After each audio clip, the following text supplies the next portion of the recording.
Cicak adalah salah satu hewan yang memiliki keunikan termasuk bisa memutuskan ekornya ketika dalam bahaya atau autotomi, serta bisa menempel di dinding.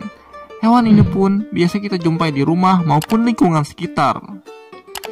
Cicak memang dikenal memiliki kemampuan untuk merayap di dinding vertikal, bahkan bergantung secara terbalik seperti melawan gravitasi. Lantas, bagaimana cara cicak bisa menempel di dinding?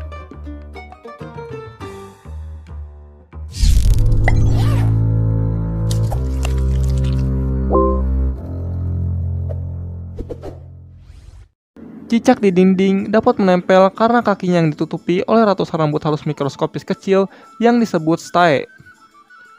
Rambut-rambut halus pada cicak tersebut memiliki bantalan kecil di ujungnya yang dikenal dengan spatulae, berdiameter sekitar 1/10 dari ukuran rambut manusia.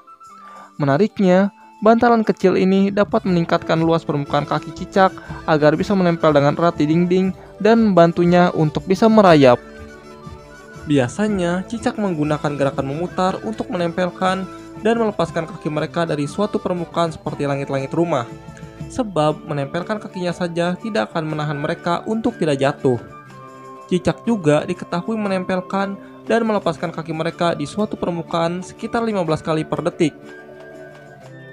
Menurut riset yang dilakukan oleh penelitian di laboratorium, cicak tidak menggunakan semua rambut halus di kakinya. Bahkan, cicak sebenarnya tidak membutuhkannya. Namun, di alam bebas, berbagai zat yang menempel di permukaan dapat mengurangi gaya yang dihasilkan.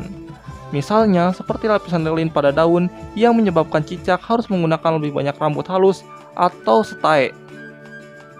Meski cicak menempel di dinding dengan erat karena cengkraman kakinya yang kuat, terkadang hewan ini juga bisa jatuh. Apabila cicak merasa terancam atau jika permukaan terasa licin, maka mereka bisa terjatuh dari atas permukaan yang ditempelinya. Di sisi lain, cicak merayap di dinding atau langit-langit karena mereka lebih merasa aman berada di atas dibandingkan di tanah, tempat banyak predator bisa memangsa kapanpun. Faktor lain yang menyebabkan cicak merayap di tembok rumah adalah untuk menangkap serangga di sumber cahaya seperti lampu guna memenuhi kebutuhannya. Pada cicak yang muda lebih menyukai tinggal di pohon karena mereka menganggap tempat ini aman. Sesekali, cicak akan turun ke daratan dan naik lagi ke tempat yang lebih tinggi jika ada ancaman. Perilaku tersebut merupakan sifat alamiah dari hewan pemakan serangga ini.